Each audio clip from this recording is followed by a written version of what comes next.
से government scheme series start कर रहे हैं। कोशिश करेंगे विद इन 10 डेज़ कंप्लीट हो जाए। मैं श्योर करूँगी कि इतने टाइम में हो ही जाए। अब हम स्टार्ट कर रहे हैं with ministry of agriculture and farmer welfare, जिसमें सबसे पहली स्कीम है पीएम किसान स्कीम। तो इसके बारे में हम देखेंगे। देखो, ये एक सेंट्रली सेक्टर्ड स्कीम है, यानी कि जितनी भी फंडिंग होगी वो सेंटर करेगा। फरवरी 2019 में लॉन्च हुई थी और डायरेक्ट बेनिफिट ट्रांसफ़र का मैकेनिज़्म का इस्तेमाल करते हैं इसके अंदर। कैसे कि जो भी गवर्नमेंट पैसा डालेगी वो डायरेक्ट बैंक अकाउंट में आएगा ऑफ द फार्मर्स। ठीक है। इसके बाद इसके कुछ एम्स के बारे में बात करेंगे। तो एम्स के अंदर जो पहला एम है वो ये है कि ये स्मॉल एंड मार्जिनल फार्मर को फाइनेंशियल असिस्टेंस देने का काम करता है। तो पहला कीवर्ड ये हो गया। दूसरा कि ये उनकी क्रॉप हेल्थ, एप्रोप्रिएट यील्ड बनाने का काम करता है, फर्टिलाइज़र अच्छे से इस्तेमाल हो पाए after end of each crop cycle. तो थोड़ी असिस्टेंस मिल जाती है उनको, ताकि वे अपने क्रॉप की हेल्थ अच्छी कर पाएँ, यील्ड अच्छी कर पाएँ, फर्टिलाइजेशन वगैरह अच्छे से इस्तेमाल कर पाएँ। तो उनको असिस्टेंट देने का काम है इसका। तीसरा कि मनी लेंडर से जो वो लोन लेते हैं ऑन हाई इंटरेस्ट, वो ना लेके उनको कुछ असिस्टेंस देने का काम करती है ये स्कीम।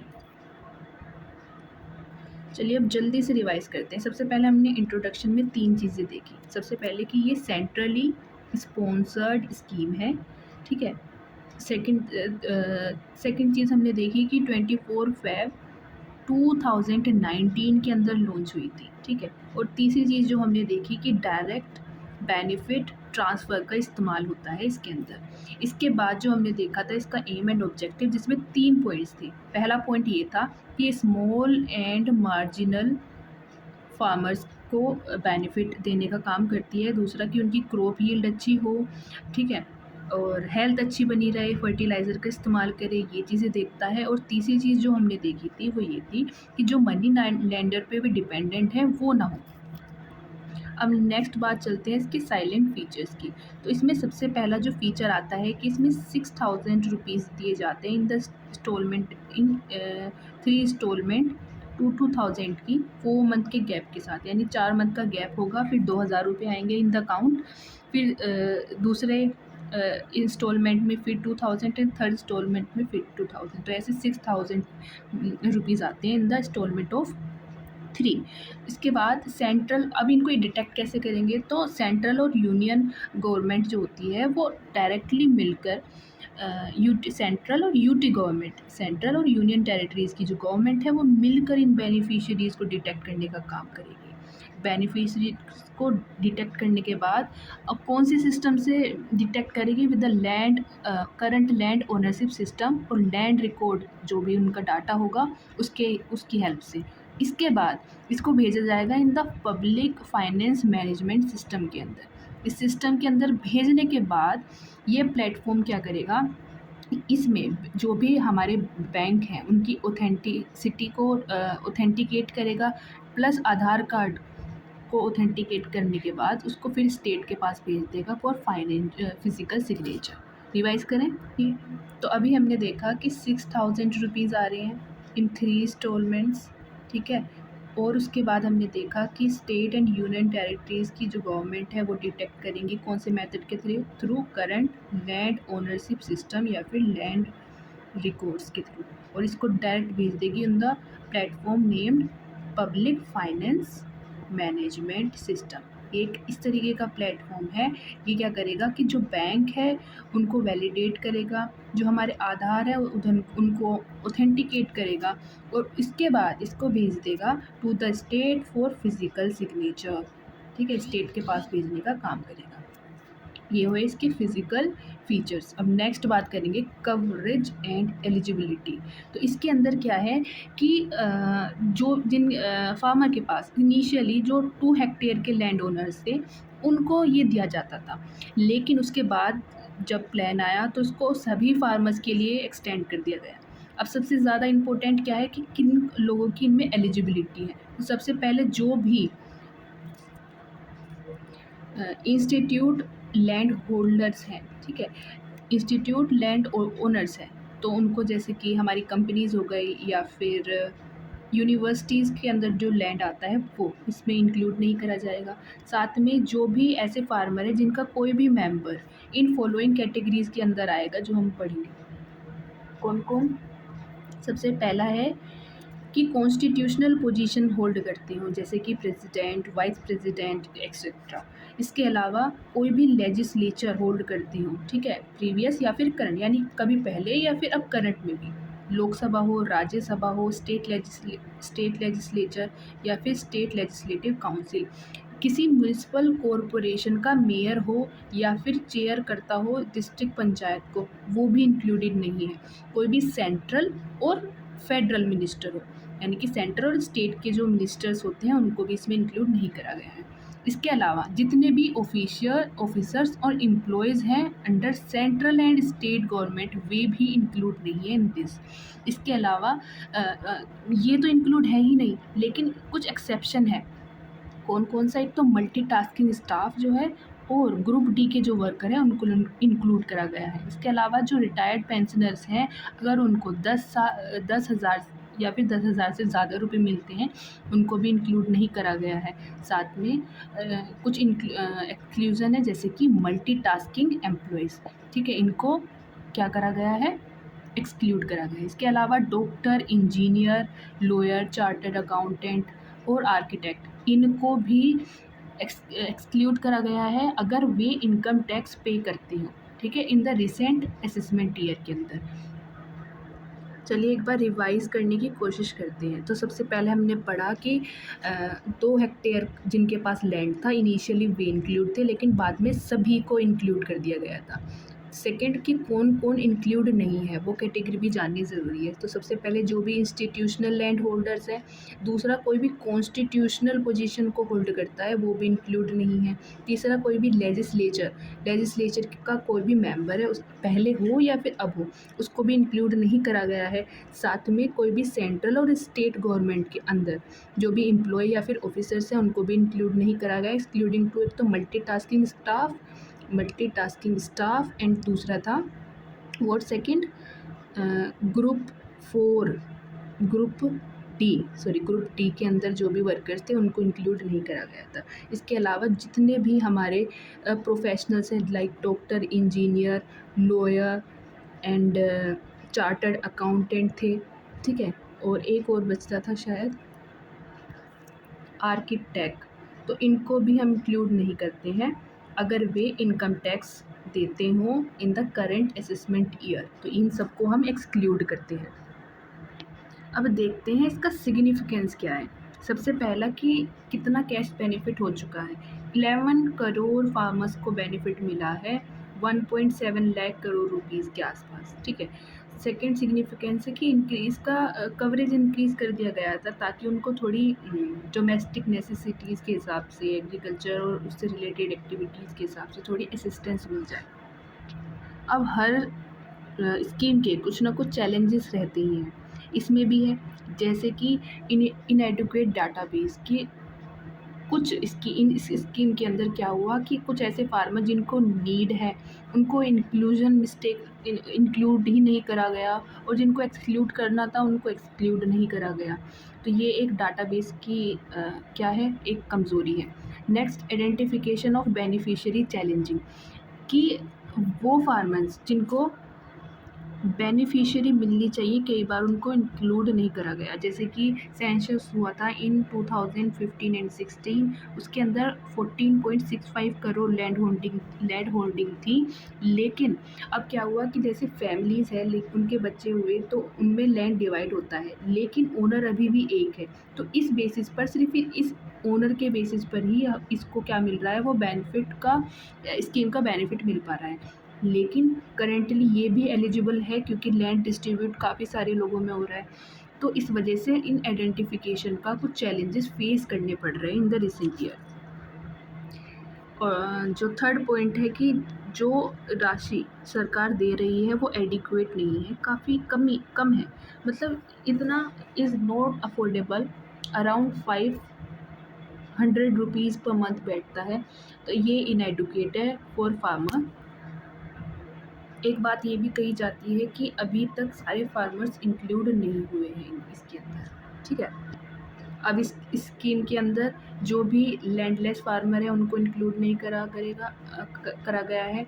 साथ में जो इम्प्लीमेंटेशन की प्रॉब्लम अभी भी बनी हुई है, गवर्नेंस रिस्ट्रेन मिलता है फ्रॉम सेंटर टू स्टेट, और अभी भी स्ट्रक्चरल इशू कुछ देखने को मिलते हैं।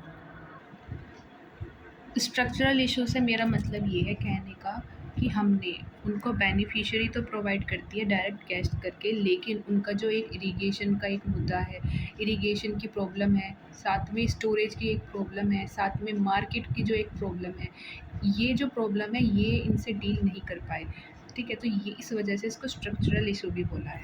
अब एक बार रिवाइज करते हैं। तो हमने देखा कि इनएडुकेट डाटाबेस है, कि अभी हमारे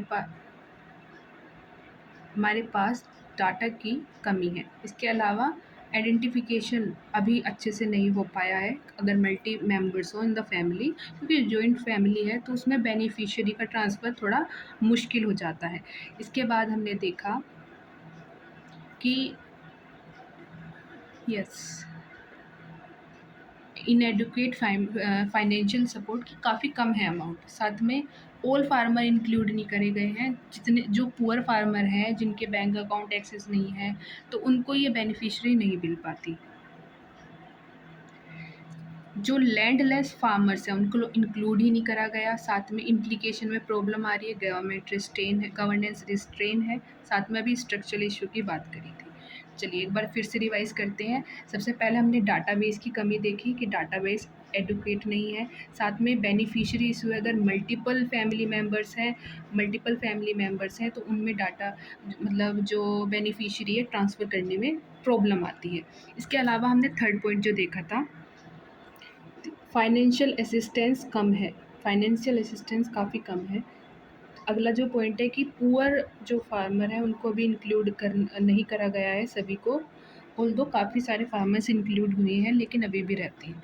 नेक्स्ट है कि जो लैंडलेस फार्मर्स हैं उनको इस बेनिफिशियरी में इंक्लूड नहीं करा गया है। साथ में अभी कुछ इम्प्लीकेशंस हैं, इम्प्लीकेशन प्रॉब्लम है क्योंकि गवर्नमेंट रिस्ट्रेन देखने को मिलता है, ठीक है। और इसके अलावा हमने जो लास्ट देखा था कि स्ट्रक्चरल इशू अभी भी बना हुआ है, उसको भी क्लियर करना ज़रूरी है। एक बार फिर से रिवाइज़ करते हैं। सबसे पहला जो हमने पॉइंट देखा था कि वो डाटाबेस था, कि डाटाबेस की कमी है, कि किसको इंक्लूड करना है, किसको एक्सक्लूड करना है, वो प्रॉपर नहीं है। सेकंड जो हमने देखा था कि बेनिफिशियरीज़ को ट्रांसफ़र करने में इम्प्लीकेशंस आ रही हैं। तीसरा जो हमने देखा था कि फाइनेंशियल इंक्लूजन मतलब फाइनेंशियल असिस्टेंस जो हम दे रहे हैं उस वो इनएडुकेट है, कमी है उसमें। फोर्थ जो पॉइंट देखा था कि अभी पुअर फार्मर जो हैं उनको इंक्लूड नहीं करा गया है, अभी भी काफ़ी लोग रहते हैं। इसके अलावा हमने देखा था कि जो लैंडलेस लोग हैं, लैंडलेस फार्मर्स हैं, उनको एक्सक्लूड करा गया है। इसके अलावा जो नेक्स्ट पॉइंट था कि अभी इम्प्लीकेशन इश्यूज़ देखने को मिलता है, गवर्नेंस रिस्ट्रेन है। इसके अलावा जो लास्ट देखा था हमने वो था स्ट्रक्चरल इशू भी है इसके अंदर, ठीक है। आई होप कि आपको अब याद हो गया होगा। लास्ट जो इसमें इम्पोर्टेंट चीज़ है वो ये कि पीएम किसान मोबाइल ऐप भी बनाया गया है। ये कोलैबोरेशन के थ्रू बनाया गया है with national informatics centre NIC and ministry of electronics and information technology. So इनके कोलैबोरेशन के थ्रू बनाया गया है, और इस पर फार्मर क्या कर सकते हैं, अपनी एप्लीकेशन के बारे में, बैंक अकाउंट की क्रेडिट और आधार कार्ड का के अंदर कोई भी अल्टरेशन होती है उसको चेक कर सकता है। एक बार पूरे को अच्छे से रिवाइज करते हैं। तो सबसे पहले हमने देखा इंट्रोडक्शन में हमने 3 चीज़ें पढ़ी। एक तो ये सेंट्रली सेक्टर स्कीम है, और सेकेंडली ये 24 फ़ेब 2019 को लॉन्च हुई थी। तीसरी चीज़ जो हमने देखी थी ये डायरेक्ट बेनिफिट ट्रांसफ़र के अंडर आती है, ठीक है। इसके बाद हमने देखा था कि इसका एम एंड ऑब्जेक्टिव क्या है। तो उसमें हमने स्मॉल एंड मार्जिनल फार्मर्स को ये इंक्लूड करता है, क्रॉप यील्ड अच्छी हो जाए, उनकी हेल्थ अच्छी हो, और फर्टिलाइज़र्स वगैरह का अच्छे से इस्तेमाल कर पाएँ, उनमें थोड़ी फाइनेंशियल असिस्टेंस देने का काम करता है। तीसरा हमने देखा था कि ये मनी लेंडर्स जो होते हैं, उनसे प्रोटेक्शन का काम करता है, एक तरीके से थोड़ी असिस्टेंस देने के बाद। इसके बाद हमने इसके साइलेंस फीचर्स पढ़े थे। हमने उसमें देखा था कि ये 6,000 रुपीज़ इन 3 इंस्टॉलमेंट देता है। सेंट्रल और यूटी गवर्नमेंट उन बेनिफिशियरीज़ को डिटेक्ट करती है और करंट लैंड ओनरशिप सिस्टम के थ्रू डिटेक्ट करती है, या फिर लैंड रिकॉर्ड के थ्रू डिटेक्ट करने के बाद उसको डायरेक्ट भेजती है पब्लिक फाइनेंस मैनेजमेंट सिस्टम के अंदर। और ये क्या करता है, उन बैंक अकाउंट को वैलिडेट करता है और जो आधार है उसको ऑथेंटिकेट करके स्टेट के पास भेज देता है। इसके बाद हमने पढ़ा था कवरेज एंड एलिजिबिलिटी, जिसमें हमने पहला देखा था कि ये स्टार्टिंग में 2 हेक्टेयर और फिर बाद में ऑल जितनी भी फैमिलीज़ थी सबको कवर करता था। इसके बाद किनको एक्सक्लूड करा गया है वो देखा था। इसके अंदर सबसे पहले हमने देखा था जितने भी इंस्टीट्यूशनल लैंड होल्डर्स हैं या लैंड ओनर हैं उनको एक्सक्लूड करा गया है। साथ ही में कुछ कॉन्स्टिट्यूशनल जो भी इंस्टीट्यूशन है कॉन्स्टिट्यूशनल पोजीशन को होल्ड करते हैं उनको भी एक्सक्लूड करा गया था। साथ में अगर कोई मेंबर है किसी लेजिस्लेचर का तो उनको भी एक्सक्लूड करा गया था, करंट या फिर इन द पास्ट फॉर्मर मतलब। साथ में मिनिस्टर्स को भी एक्सक्लूड करा गया था। इसके अलावा सेंट्रल और स्टेट गवर्नमेंट के अंदर जितने भी ऑफिसर और एम्प्लॉयज़ थे उनको भी एक्सक्लूड करा गया था इसके अंदर, एक्सक्लूडिंग मल्टीटास्किंग जो जॉब करते हैं, साथ में ग्रुप डी के अंदर जो आते हैं। इसके अलावा हमने पेंशनर्स देखा थे जिसकी भी 10,000 से अधिक पेंशन थी या फिर उसकी जितनी थी उसको भी एक्सक्लूड करा गया था। और लास्ट पॉइंट था जितने भी हमारे प्रोफेशनल थे जैसे कि doctors, engineers, lawyer, chartered accountant, architect, अगर वे इनकम टैक्स पे करते हैं in the current assessing year तो उसको भी हम एक्सक्लूड करेंगे। इसके अलावा हमने इसका सिग्निफिकेंस देखा था। उसके बाद हमने देखा था इसका चैलेंजेस की। सबसे पहला चैलेंजेस था कि हमारे पास डाटाबेस की कमी है। इसके अलावा बेनिफिशरीज़ को डिटेक्ट करने में दिक्कत आ रही थी क्योंकि मल्टी फैमिलीज़ जॉइंट फैमिलीज़ रहती हैं। तीसरा पॉइंट था कि फाइनेंशियल असिस्टेंस कम है। लैंडलेस फार्मर है उनको इंक्लूड नहीं करा गया है। और एक और चीज़ थी, आई एम फॉरगेटिंग, लैंडर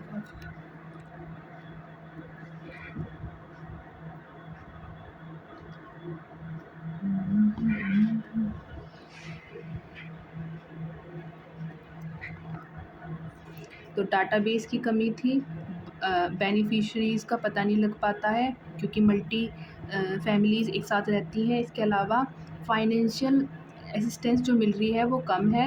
इसके अलावा जो प्रो पुअर फार्मर्स हैं उनको नहीं इंक्लूड कर पा रहे हैं, लैंडलेस फार्मर्स को इंक्लूड नहीं कर पा रहे हैं। साथ में जो इम्प्लीकेशन इश्यूज़ देखने को मिलते हैं और कुछ स्ट्रक्चरल इश्यूज़ भी हैं।